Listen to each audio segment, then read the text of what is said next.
Welcome friends.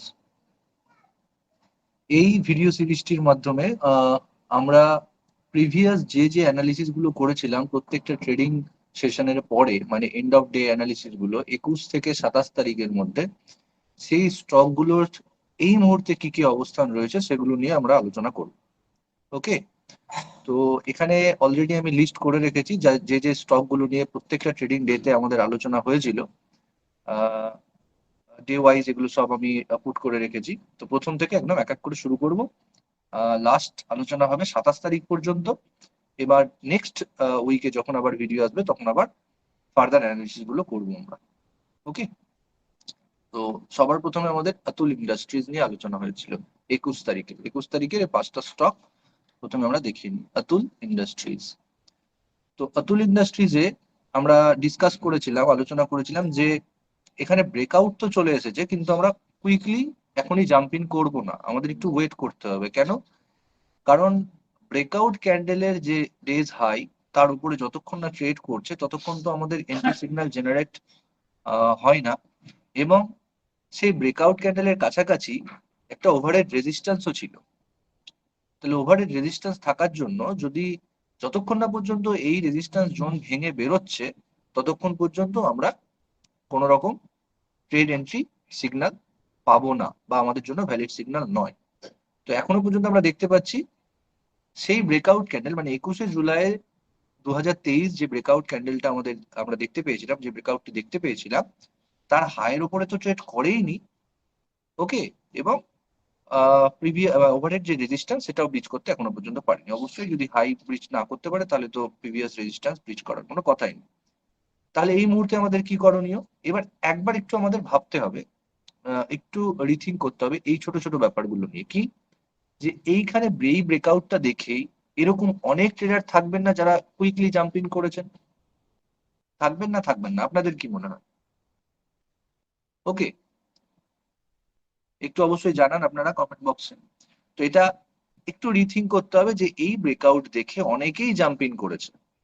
ওকে, এই move দেখে যাদের মধ্যে ফোমো প্রচন্ড পরিমাণে কাজ করে। ওকে, এবার তারা, যদি আমি ধরে নিচ্ছি যে ক্লোজিং প্রাইসের বেসিসে, মানে 7,014-তে 7,014 টাকা 15 পয়সায় যে ক্লোজিং হয়েছিল, অ্যাপ্রক্স 7,015 টাকায় এই ক্লোজিং প্রাইসে অনেকেই কিনেছে বা বাই করেছে বা লং পজিশন বিল্ড করেছে।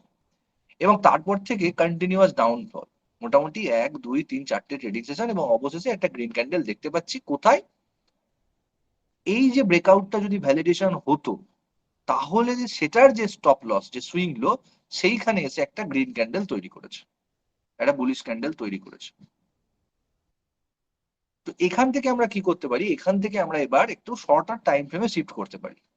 ওকে, লেটস সে 1 আওয়ার। এবার 1 আওয়ারে গিয়ে এই নিয়ারেস্ট সুইং লো, অবশ্যই যেটা আমাদের ভ্যালিড সাপোর্ট, অবশ্যই আমাদের সুইং লো সুইং হাই এগুলো জানতে হবে। ওকে, তো এগুলো যারা এখনো পর্যন্ত জানেন না তারা একটু এগুলো ঘাঁটতে হবে, এগুলো জানতে হবে। ওকে, জেনে নিয়ে তারপরে অ্যানালিসিস ভিডিওগুলো দেখলে আরো বেশি সুবিধা হবে। ওকে, তো এখানে কি করেছে, আওয়ারলি টাইম ফ্রেমে যেটা ভ্যালিড আমাদের প্রিভিয়াস সুইং লো ছিল একটা, সেই জোনের কাছে একটা ব্রডেনিং ওয়েজ টাইপ প্যাটার্ন তৈরি করেছে আওয়ারলি টাইম ফ্রেম। এই হচ্ছে আমাদের আপার ট্রেন্ড লাইন এবং এটা হচ্ছে আমাদের লোয়ার ট্রেন্ড। এই হচ্ছে আমাদের ব্রডেনিং ওয়েজ। তাহলে আমরা শুধুমাত্র অ্যানালিসিস পারপাসের জন্য যে ধরলাম যে যদি প্রিভিয়াস, মানে 21 তারিখের যে ক্লোজিং প্রাইস, সেই ক্লোজিং প্রাইসে যে ট্রেডাররা কুইকলি জাম্প ইন করেছেন লং পজিশন তৈরি করার জন্য, তারা এখনো পর্যন্ত তাদের পজিশনে ফেঁসে রয়েছে। ওকে, এবার একটা ভ্যালিড সুইং লো এর কাছাকাছি এসে একটা broadening wedge type pattern formation করেছে। এবার একটা সাপোর্টের বা ভ্যালিড সাপোর্টের কাছে ব্রডেনিং ওয়েজ প্যাটার্ন জেনারেট হয়েছে, মানে কোথাও না কোথাও এখান থেকে সেলিং প্রেসারটা একটু কমছে। ওকে, সেলিং এখান থেকে যে আসবে না এটা নয়, সেলিং তো আসতেই পারে, সেলিং প্রেসার কোথাও না কোথাও হয়তো কমছে এবং এখানে হয়তো অ্যাকুমুলেশন হচ্ছে। এই জন্যই কন্টিনিউয়াস এই রিজিয়নটা থেকে, যেমন প্রিভিয়াস এখান থেকে আমাদের খুব সুন্দর একটা বড় মুভ এসেছিল, তেমনই আবার এই জোনটা থেকেই আমাদের এই রিট্রেসমেন্ট গুলো আসছে এবং এই চ্যানেলটা কন্টিনিউয়াস স্ট্রেচ করতে আছে। এবার আমাদের এখানে কি করণীয়? এখানে আমরা ছোট পার্সপেক্টিভে, ছোট রেঞ্জে আরেকটা যদি ট্রেন্ড লাইন প্লট করি, মানে হরিজন্টাল ট্রেন্ড লাইন অবভিয়াসলি এরকম করে, তাহলে এইখানে দেখতে পাচ্ছি this is also hourly resistance. এই রেজিস্ট্যান্সের উপরে প্রাইস ব্রিজ করতে পারছে না। তো যদি এইখানে প্রাইস ব্রিজ করতে সক্ষম হয় এই hourly resistance, horizontal resistance followed by upsloping trend লাইনটা, উপরের যে ট্রেন্ড লাইনটা রয়েছে সেটা, তাহলে আমরা এখানে একটা ছোট্ট স্টপ লস রেখে পজিশন বিল্ড করতে পারি না এটা আমাদের একটু ভাবতে হবে। ওকে, আমরা যদি এই ব্রেকআউট দেখে, ডেলি টাইম ফ্রেমের ব্রেকআউট দেখে এখানে যদি এন্ট্রির কথা ভাবতে পারতাম, সেখানে আমাদের রিস্ক ছিল এতটা। এবং এক্ষেত্রে আওয়ারলি টাইম ফ্রেমে যেখানে আমাদের মোটামুটি একটা ভ্যালিড সেটআপ আমরা দেখতে পাচ্ছি একটা প্রিভিয়াস সাপোর্ট জোনে, এই ছোট্ট একটু রিস্ক নিয়ে আমরা এই সমস্ত টার্গেটের জন্য আমাদের ট্রেড কনসিডার করতে পারি না এটা নিয়ে আমাদের একটু ভাবতে হবে। ওকে, তো অতুল ইন্ডাস্ট্রিতে এইটুকুই বলার ছিল। এবার নেক্সট স্টকে আমরা আবার চলে যাব। নেক্সট স্টক কি ছিল আমরা দেখে নিই। নেক্সট স্টক ছিল এমফ্যাসিস।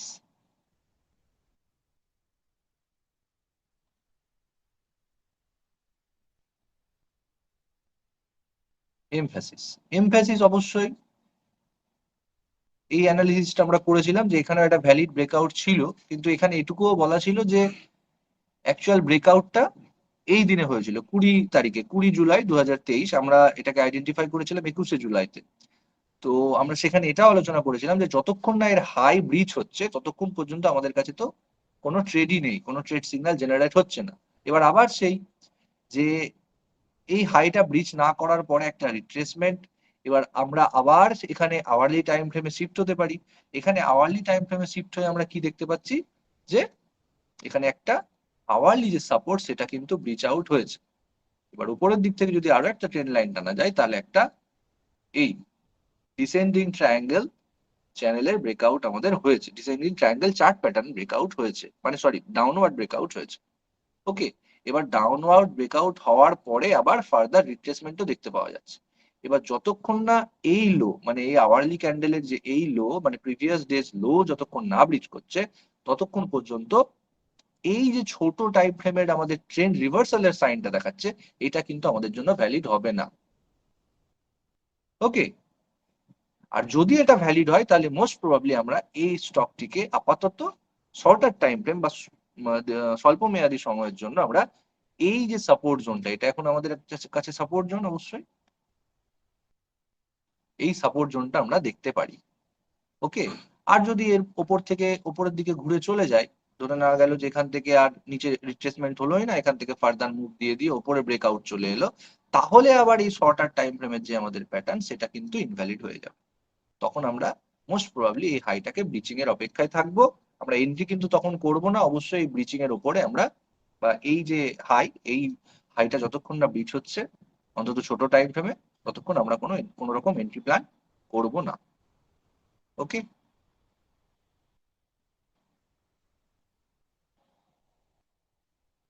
আমাদের নেক্সট স্টক রয়েছে এলটি, লার্সেন অ্যান্ড টুব্রো।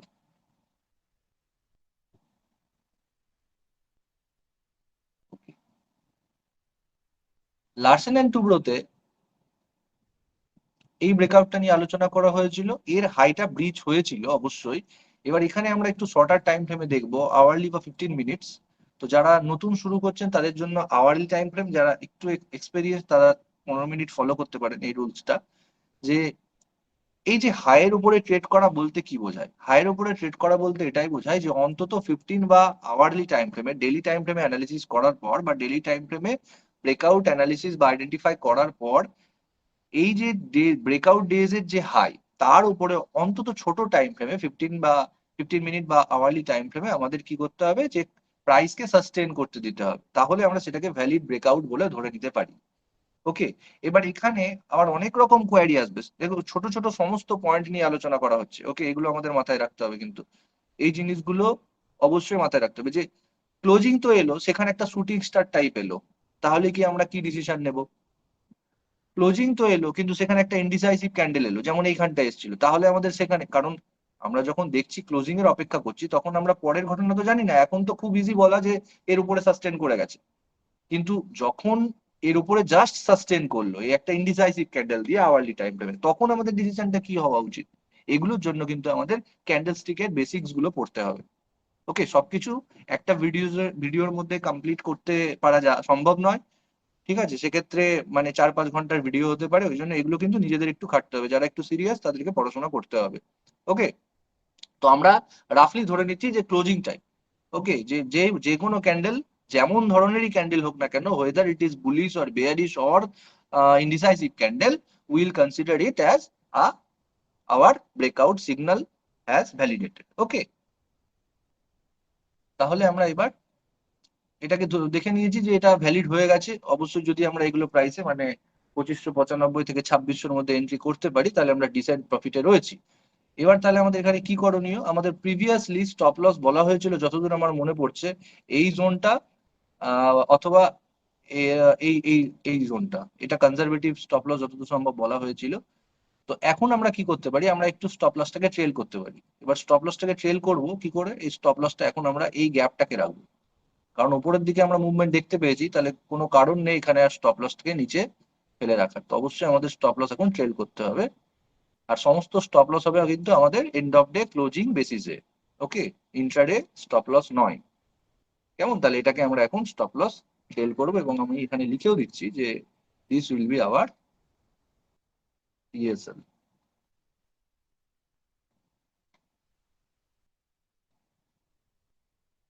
এই হলো আমাদের টিএসএল,